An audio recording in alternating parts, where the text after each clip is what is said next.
राजस्थान के सभी विद्यार्थियों का हार्दिक स्वागत, हार्दिक अभिनंदन। प्रिय विद्यार्थियों, आज हम हिंदी अनिवार्य के पाठ 4 का अध्ययन करेंगे, जिसमें है बिहारी। और इसमें आज हम पढ़ेंगे परिचय, व्याख्या, प्रश्नोत्तर और मुख्य जो प्रश्नोत्तर है वो भी हम पढ़ेंगे। तो अपने यहाँ से आज से पहले इंग्लिश के 5 पाठ हो गए हैं, यानी 5 हो गए। हिंदी साहित्य जिसके 3 पाठ हो गए हैं, यानी इस सेशन के। वैसे हिंदी साहित्य पूरा अपलोड है, लेकिन फिर भी इस सेशन के यानी 20-21 के भी 3 पाठ है वो हो गए हैं। और पॉलिटिकल साइंस जिसके 4 पाठ हो गए हैं। और ये जो अपन हिंदी कंपलसरी पढ़ रहे हैं, हिंदी कंपलसरी के भी ये 4था पाठ आज हम शुरू कर रहे हैं।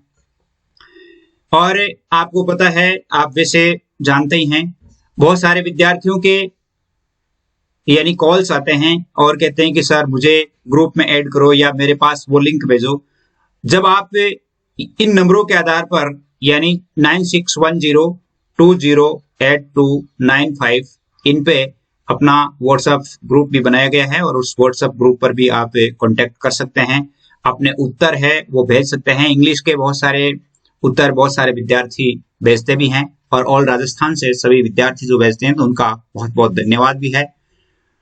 दूसरी बात आपसे ये कहना चाहूंगा कि आप ये जो प्रश्न भेजते हैं या जो इनके आधार पर जब कांटेक्ट करते हैं, तो यदि आप ये चाहें कि हमें कांटेक्ट करना ही नहीं पड़े और हमारे पास वो वीडियो ऑटोमेटिक आ जाए, तो इसका सबसे जो आसान तरीका है वो है सब्सक्राइब करना।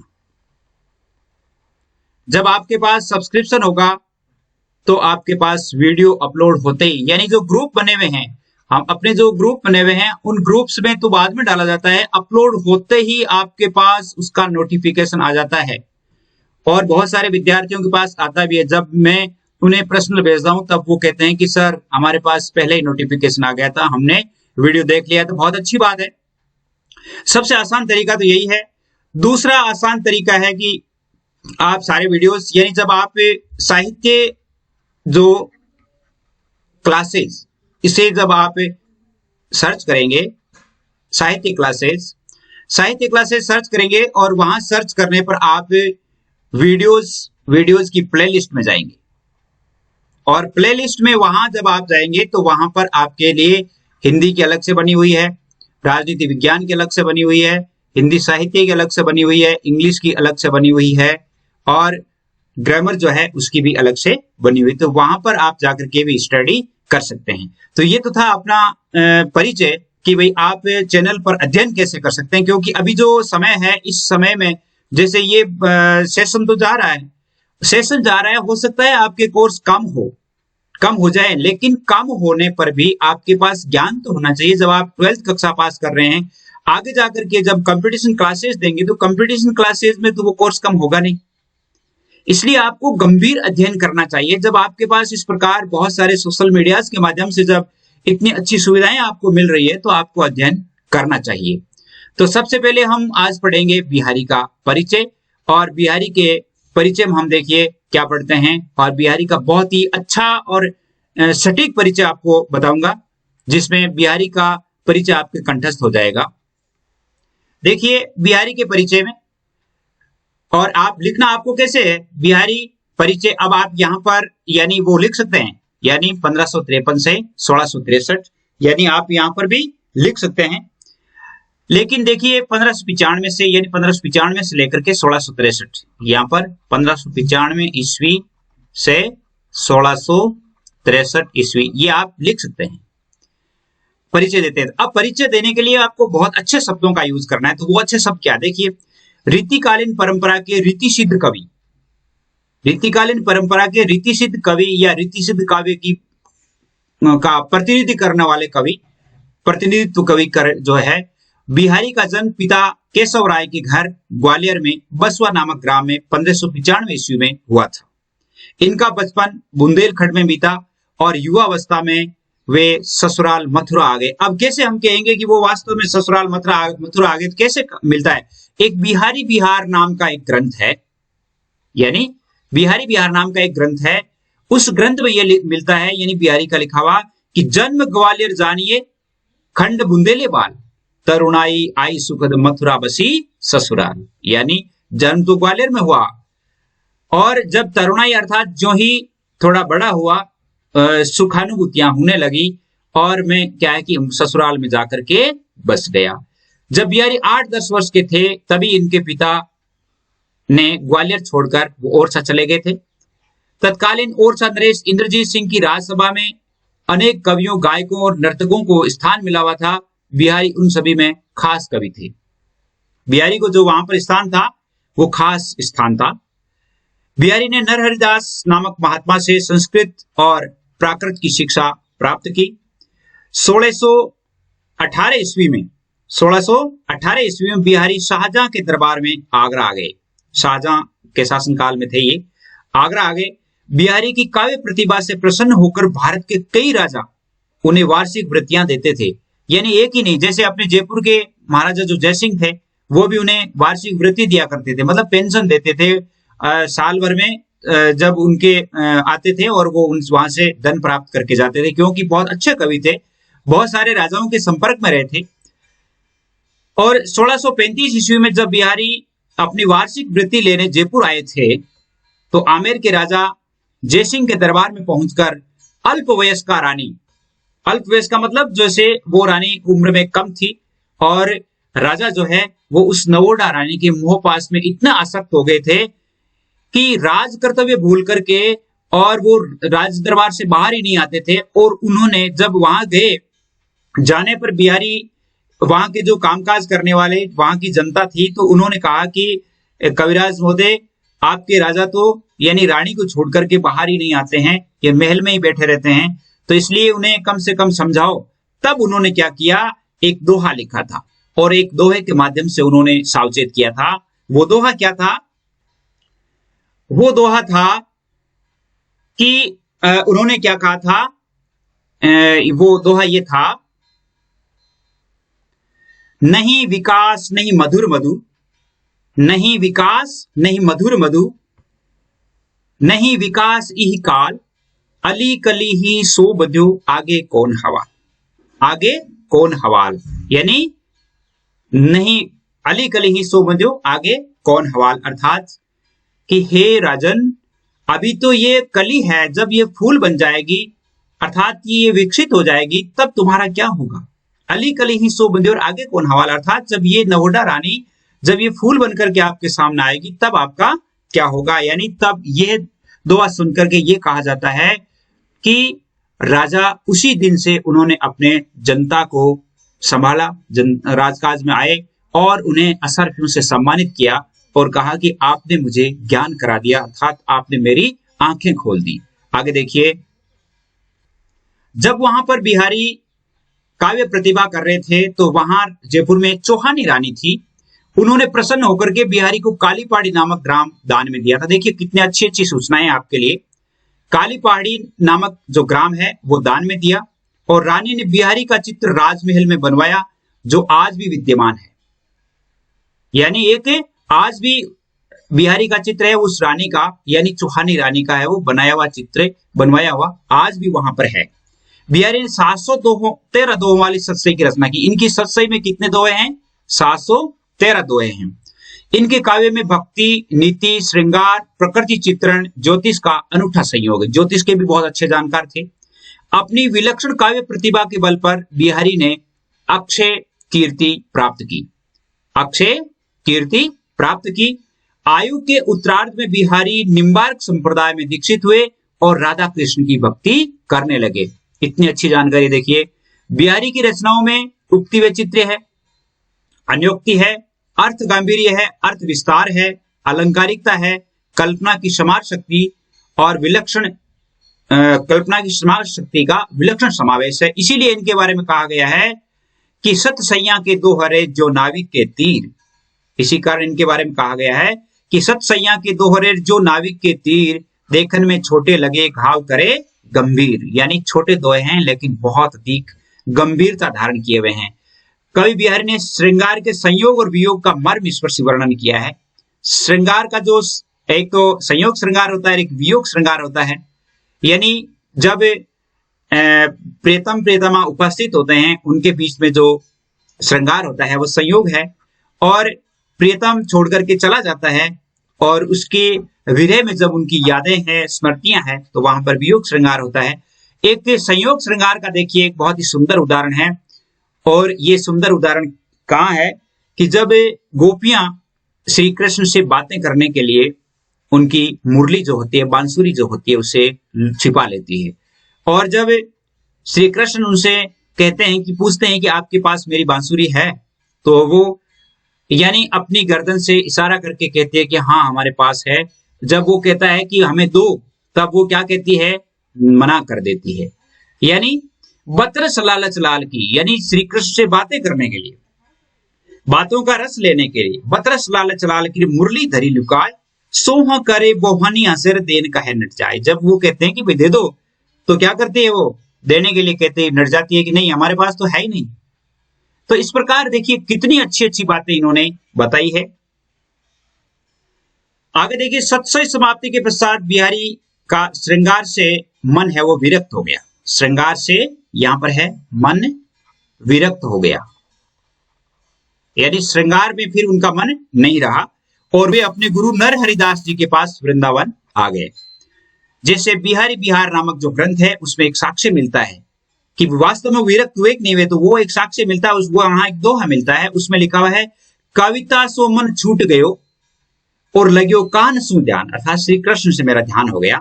लाल बिहारी हो गए दास बिहारी मान, अर्थात जो कभी बिहारी लाल हुआ करते थे आज वो बिहारी दास के नाम से जाने जाते हैं, अर्थात मैं ईश्वर का दास हो गया हूं। और भगवान की भक्ति करते हुए बिहारी 1663 ईस्वी के आसपास परम धाम को प्राप्त हुए। इतनी महान आत्मा थी। ये तो था अपना परिचय। परिचय के बाद अब हम पढ़ेंगे जो इसकी व्याख्याएं हैं, बहुत अच्छी ध्यान देकर के सुनना, बहुत अच्छी व्याख्याएं हैं। देखिए, भक्ति नीति और श्रृंगार के दोहे जिसमें लिखा हुआ है, मेरी भव बाधा हरो राधा नागरी सोई, जातन की जहां पड़े चाम हरित दुती हुई। यानी यदि आप इसे प्रसंग में लिखना चाहें, आप इसका प्रसंग देना चाहें, तो प्रसंग आप सभी दोनों का एक साथ किस प्रकार दे सकते हैं। देखिए, आपको प्रसंग लिखने के लिए एक ही प्रसंग काम में ले लो आप, कि प्रस्तुत दोहे रीति सिद्ध परंपरा के प्रतिनिधि कवि एवं विलक्षण प्रतिभा के धनी बिहारी द्वारा विरचित सत्सई में से उद्धृत है। देखिए, यहाँ सत्सई लिख करके इसके नीचे अंडरलाइन करनी है, इसको इन्वर्टेड कोमा बंद भी करना है। इन दोहों में बिहारी ने भक्ति और नीति विषयक मानवीय प्रवृत्तियों को अपनी विलक्षण प्रतिभा और स्वानुभूत तथ्यों से तराश कर इस संसार में सदकार्य करते हुए ईश्वर की आराधना करने का संदेश दिया है। ये इसका प्रसंग हो गया। आप सभी जितने भी दोहे हैं, जब जैसे परीक्षा में आ जाते हैं, तो इस परीक्षा में आप यहां से प्रसंग के लिए ये लाइनें आप लिख सकते हैं, चाहे कोई 4 दोहे कोई भी आ जाए। फिर व्याख्या होती है, व्याख्या हम करेंगे। विशेष में आपको क्या करना है, विशेष में एक तो भाषा से संबंध लिखना है कि भाषा कैसी है, और एक यानी भाव, कवि ने क्या कहना चाहा है, और तीसरा है काव्य शास्त्र, यानी इसमें कोई अलंकार का प्रयोग हुआ है तो वो बात लिखनी। 3 ही बातों के आधार पर आपको विशेष लिखना है। जैसे भाव आपको क्या लग रहा है कि कवि ने क्या संदेश दिया है, नीति विषयक संदेश दिया है, मानवीय यानी आदमी को क्या करना चाहिए। फिर भाषा, यानी भाषा कैसी है, सरल सुबोध है कि ब्रज है कि हिंदी है, खड़ी बोली है, कौन सी है। काव्य शास्त्र में किसी अलंकार का प्रयोग हुआ है, किसी रस का प्रयोग हुआ है, तो आप वो लिखेंगे। तो अब चलते हैं अपने उन दोहों पर। आपके प्रसंग तो हो गया, सभी का प्रसंग आपको इसी प्रकार लिखना है। अब चलते हैं अपनी व्याख्याओं पर। देखिए, यहां पर कवि कहते हैं कि मेरी भव बाधा हरो राधा नागरी सोई, जातन की जहां परे श्याम हरित दूती हुई। अर्थात बिहारी राधा जी से प्रार्थना करते हैं कि हे चतुर राधिके, मेरी सांसारिक बाधा को दूर करो। भाव का अर्थ होता है संसार। मेरी सांसारिक बाधाओं को दूर करो, मेरे सांसारिक जो विषमताएं हैं उनको दूर करो।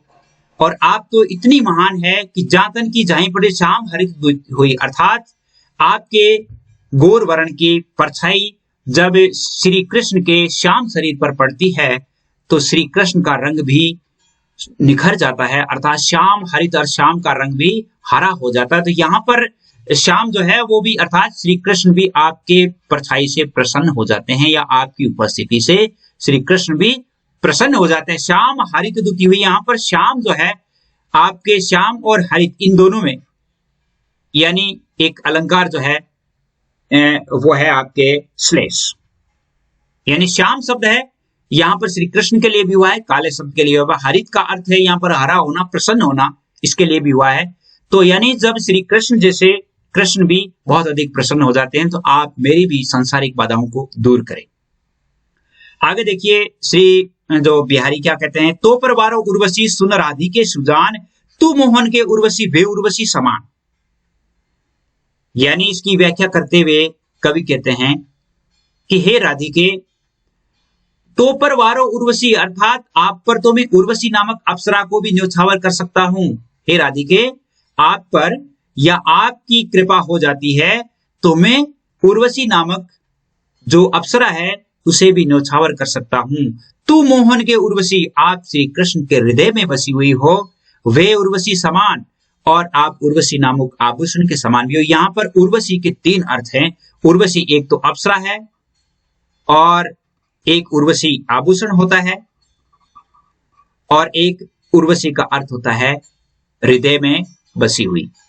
तो यहां पर उर्वशी शब्द में वैसे श्लेष अलंकार भी है और यमक अलंकार भी है, विरोधाभास भी है। तू मोहन के उर्वशी वे उर्वशी समान, अर्थात हे राधिके, आप पर मैं उर्वशी नामक अप्सरा को न्योछावर करता हूं। आपकी कृपा बनी रहे, अर्थात आप श्री कृष्ण के हृदय में बसने वाली हो और आप उनके लिए उर्वशी के समान हो, अर्थात उर्वशी नामक आभूषण के समान हो। इसमें यमक अलंकार भी है, यानी उर्वशी उर्वशी शब्द में, और उर्वशी नामक आभूषण, यानी आप इसमें श्लेष भी है, विरोधाभास भी अलंकार है। आगे देखिए, बंधु भय का दीन को कोतार्यो रघुराई। बिहारी एक सखा भाव के रूप में व्यक्त करते हुए श्री कृष्ण के आगे अपनी भक्ति विषयक वाणी में कहते हैं कि हे श्री कृष्ण, हे भगवान, आप ये कहते हैं कि मैं दीन बंधु हूं, लेकिन आपने हे रघुराई मुझे बताइए आपने किसको तारा है, अर्थात आपने किसे पाप मुक्त किया है। टूटे टूटे फिरत और झूठे फिरत काहे बीरत का मतलब होता है यश, टूटे टूटे यानी संतुष्ट। आप अपने आप को पालनहार, तरण तारण या तारणहार कहलाने वाले, या एक दुनिया के तारक या संसार तारक या भव तारक के रूप में संतुष्ट हुए फिरते हो, जबकि आपने मेरे जैसे पापी का उद्धार नहीं किया है। अर्थात आप ये कहते हैं कि मैं दीन बंधु हूं, अर्थात जो व्यक्ति आपके पास में आ गए वो दीन नहीं थे, अर्थात वो तो महान थे। आपने मेरे जैसे पापी को कभी नहीं तारा है। जब आप मेरे जैसे पापी को तारेंगे तब मैं समझूंगा कि वास्तव में आप दीन बंधु है। अर्थात आप तो व्यर्थ में ही ये झूठा यश कमाते हुए संतुष्ट हुए फिरते हैं कि मैं दीन बंधु हूं, जबकि आप दीन बंधु नहीं है। आगे देखिए, आगे बिहारी क्या कहते हैं, कब को टेरत दीन रट होतन श्याम सहाय, तुम हु लागी जगत गुरु जगनायक जगबाय। कितनी अच्छी बात है, कब को टेरत दीन रट। हे भगवान, ये गरीब आपको कब से आपकी रट लगाए बैठा है, अर्थात बार बार आपका कब से स्मरण कर रहा है। हे श्री कृष्ण, फिर भी उनके उद्देश्य या सिद्ध नहीं हो रहे हैं, अर्थात सहाय नहीं कर रहे हो। तुम ही लागी जगत गुरु जगनायक जगबाय। हे श्री कृष्ण, हे भगवान, मुझे तो यह लगता है कि आपको भी इस संसार की बुरी हवा लग गई है। जगबाय अर्थात संसार, बाय यानी हवा, वायु का ये तद्भव रूप है। जगनायक अर्थात जगत के स्वामी। हे भगवान, मुझे तो यह लगता है कि आपको भी संसार की बुरी हवा लग गई है, अर्थात ये दीन है, अर्थात ये गरीब व्यक्ति कब से आपका स्मरण कर रहा है, फिर भी है भगवान कोई सहाय नहीं हो रहा है। मुझे तो यह लगता है कि आपको भी संसार की बुरी हवा लग गई है, आपको भी संसार की बुरी हवा लग गई है। जैसे यहां पर जो है वो, जैसे यहां मानो शब्द है छिपा हुआ है, मानो इसमें दिखाई नहीं दे रहा, यानी तो इसमें उत्प्रेक्षा अलंकार भी है, उत्प्रेक्षा है और इसमें अनुप्रास तो है ही। कब को टेरत दीन रटे, होत न श्याम तुम ही लागी जगत गुरु जग नायक जग बाई, यानी यहाँ पर जो है अनुप्रास भी है। आगे देखिए, या अनुरागी चित्त की गति समझे नहीं को, जो जो बूढ़े श्याम रंग त्यों त्यों उज्जवल हो। यहां पर अपने मन के अनुराग का, मन के प्रेम का वर्णन करते हुए कवि बिहारी कहते हैं कि मन के प्रेम की अर्थात हृदय के प्रेम की गति को कोई नहीं समझता, ईश्वर से प्रेम की गति को कोई नहीं समझता। जो जो बूढ़े श्याम रंग अर्थात जो जो हम श्री कृष्ण के श्याम रंग में डूबते जाते हैं, श्री कृष्ण की भक्ति में डूबते जाते हैं, त्यों त्यों उज्जवल होते जाते हैं, अर्थात त्यों त्यों बिल्कुल श्वेत यानी निर्मल होते जाते हैं। जो जो व्यक्ति श्री कृष्ण की भक्ति करने लगता है तो वह व्यक्ति निर्मल होने लगता है, अर्थात श्वेत होने लगता है। अर्थात इसमें विभावना अलंकार है। इसमें कौन सा अलंकार है? विभावना अलंकार है। और यहां पर जो जो शब्द है, यहां पर पुनरुक्ति प्रकाश भी है, पुनरुक्ति प्रकाश अलंकार भी है।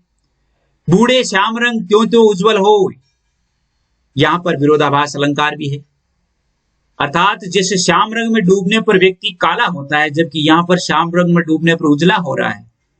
यानी हालांकि इसमें विरोध दिख रहा है, जबकि विरोधाभास अलंकार वहां होता है जहां पे विरोध दिखता है लेकिन होता नहीं है।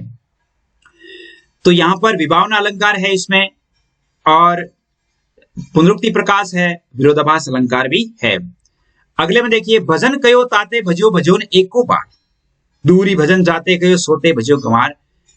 मन को संबोधित करते हुए कवि बिहारी कहते हैं कि हे मन, हे मूर्ख, मैंने तुम्हें जिसे भजने को कहा, जिसे स्मरण करने को कहा, उससे तू दूर भाग गया, उससे तू दूर भाग गया, उसका स्मरण एक बार भी नहीं किया। दूरी भजन अर्थात जिससे मैंने आपको दूर होने के लिए कहा और उससे तूने स्मरण किया, अर्थात उसे तूने गले लगाया। एक व्यक्ति जिसे निर्मल होने के लिए अच्छा ज्ञान दिया जाता है, जबकि वो ज्ञान से दूर भागता है और अज्ञान को अपने गले लगाता है, अच्छी प्रवृत्तियों की तरफ नहीं होकर के, और वह बुरी प्रवृत्तियों की तरफ भागता है। तो इसमें भी यमक अलंकार है। भजन शब्द में भजन का अर्थ एक तो स्मरण करना होता है, भजन करना होता है, एक भजन का अर्थ होता है भाजना, भागना। अर्थात यानी मैंने तुम्हें भजन करने के लिए कहा, भजन कयो ताते भजो भजो ने एको बार, अर्थात जिसका स्मरण करने के लिए, ईश्वर की आराधना करने के लिए मैंने कहा, तुमने एक बार भी ईश्वर की आराधना नहीं की। और मैंने जिससे तुम्हें दूर होने के लिए कहा, आप उसके अधिक नजदीक गए, अर्थात हे मूर्ख, आपने उसी को भजा, अर्थात आपने उसी का स्मरण किया, आपने उसी की ओर गमन किया। तो इसमें कौन सा अलंकार है? यमक है, और यमक अलंकार है। आगे देखिए, आगे कवि क्या कहते हैं? अजू तरियो ना ही रही और श्रुति सेवत इक रंग, नाकबास बेसर रही और बसी मुक्तुन के संग। बहुत ही अच्छा और सुंदर दुआ है। देखिए इसमें अजू तरियो ना ही रही हो, तो इसमें क्या कहते हैं? तरियो ना एक आभूषण का नाम है जो कानों में पहना जाता है, कर्ण आभूषण। श्रुति यहां पर वैसे कान भी है और यहां पर एक वेद भी है, सेवत यानी सेवा। नाकवास, यहां पर नाकवास का एक अर्थ होता है स्वर्ग और एक होता है नाक।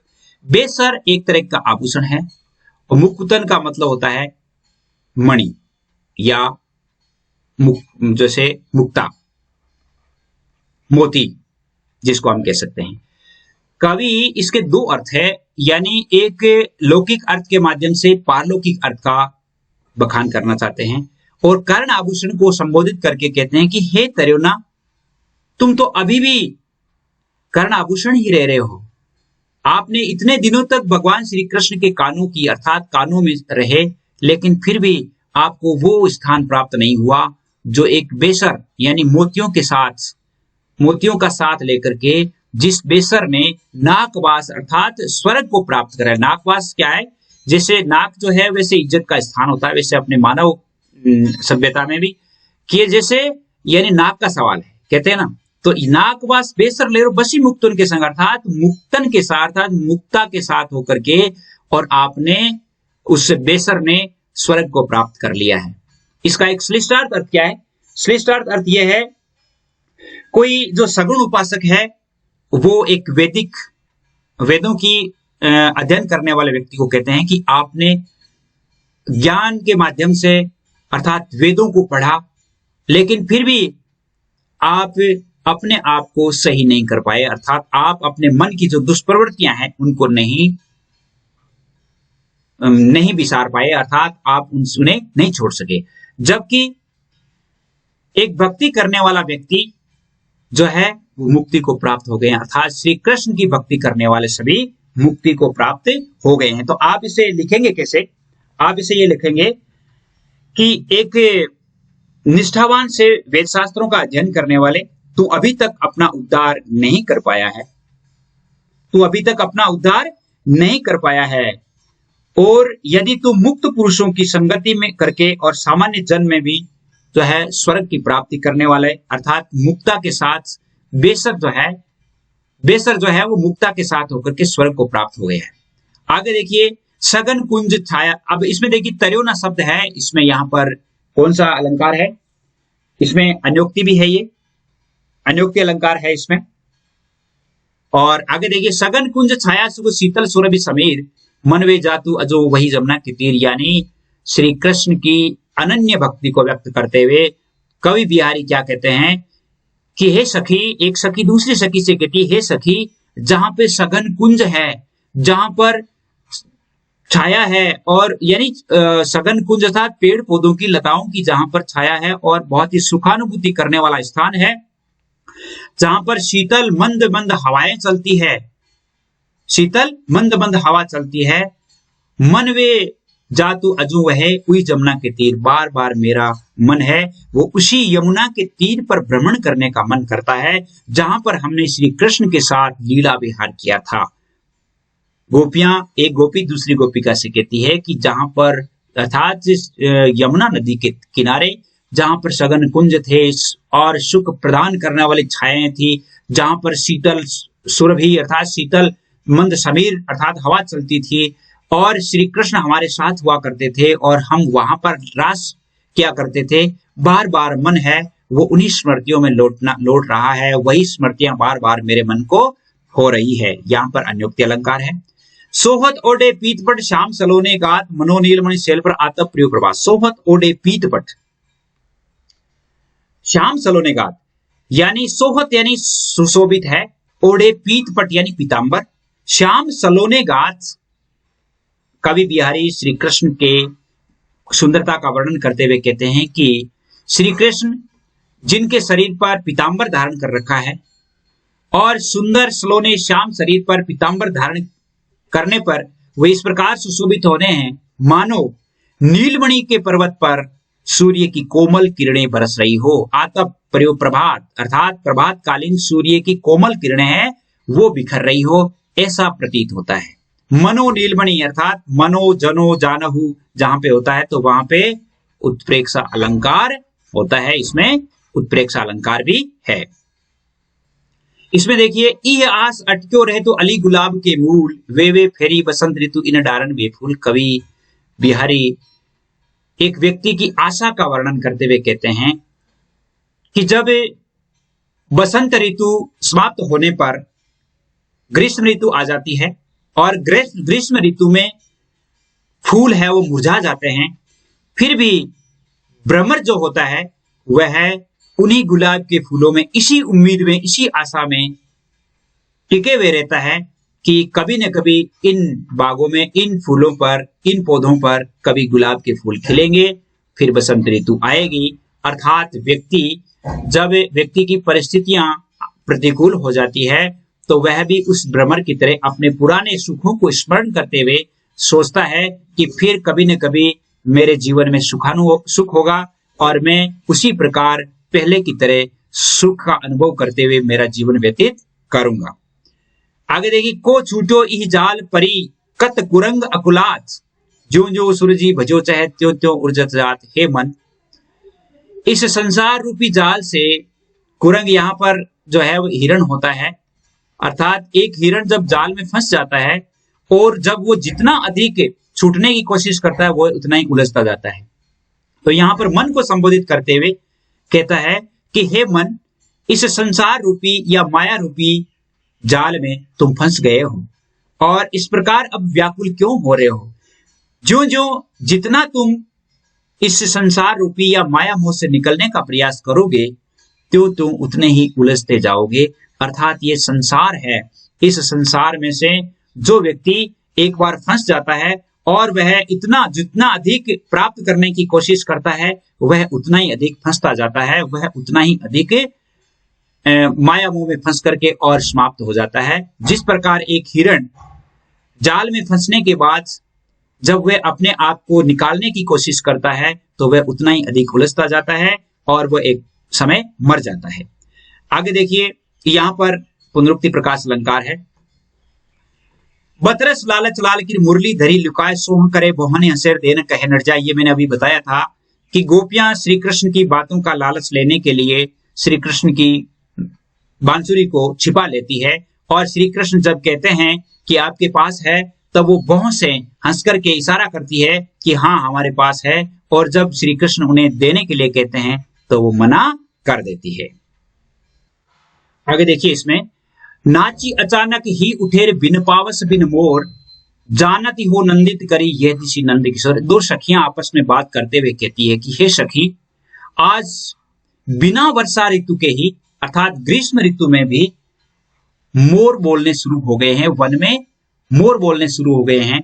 जानती हो नंदित करी यह दिश नंद किशोर। मुझे तो यह लगता है कि उस दिशा से श्री कृष्ण आ रहे हैं, और श्री कृष्ण अर्थात घनश्याम आ रहे हैं। श्री कृष्ण को देख करके मोरों को बादलों का आभास हो गया हो और वो बोलने लग गए हो।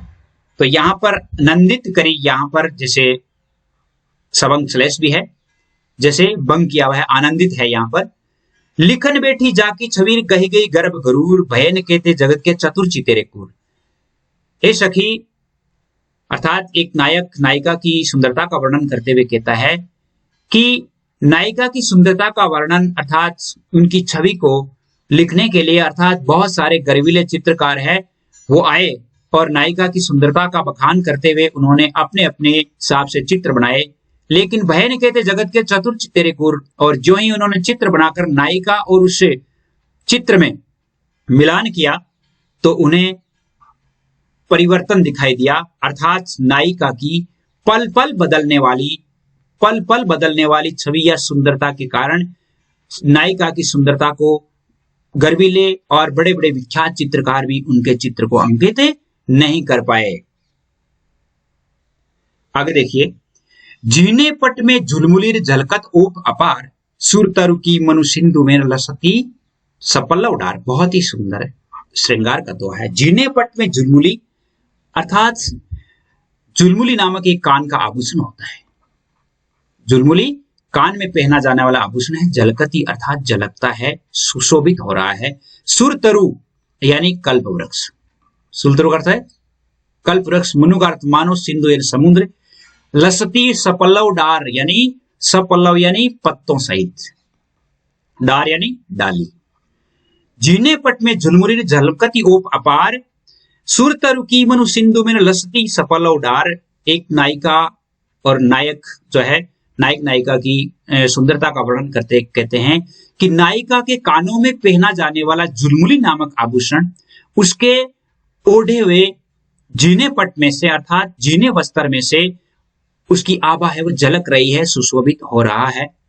और वह झुलमुली नामक आभूषण उसके कानों में पहना हुआ इस प्रकार सुशोभित हो रहा है मानो कल्प वृक्ष की कोई डाली है वो पत्तों सहित समुद्र में तैर रही हो, पत्तों सहित समुद्र में तैर रही हो। आगे देखिए, कहत नटत रीजत किजत मिलत खिलत लजिया बड़े भवन में करत है नैनन हिस्सों बात। इसमें भी नायक नायिका की बातों का यानी नायक और नायिका जो है वो सभी लोगों के सामने अपने नेत्रों से बातें करते हैं। जब नायक अभिसार करता है तो वह नट जाती है, तो उसकी नटने की अदाओं को देखकर नायक रीझने लगता है और कभी कभी वह खींच भी जाता है, उस पर नाराज भी होता है। मिलते हैं, आंखें मिलते ही वो खिल जाते हैं अर्थात खुश हो जाते हैं, और वहां उपस्थित लोगों को देख करके उन्हें लज्जा भी होने लगती है। बड़े भवन में करत है नैनन हिस्सों बात, अर्थात सभी लोगों के सामने भरे दरबार में या भरे घर में या अपने लोगों की उपस्थिति में भी अपनी आंखों ही आंखों से संपूर्ण बातें हैं वो नायक और नायिका कर रहे हैं। कागज पर लिखतन बरत कहत संदेश लजात, कहिए सब तेरो हियो मेरे हिये की बात। एक नायिका नायक को कागज नहीं लिख पा रही है, यानी वो कह रही है कि मेरे पास मेरे हृदय में इतनी बातें हैं कि मैं उस पत्र में नहीं लिख पाती और मैं प्रत्यक्ष रूप से आपको संदेश नहीं दे सकती क्योंकि मुझे लज्जा आती है।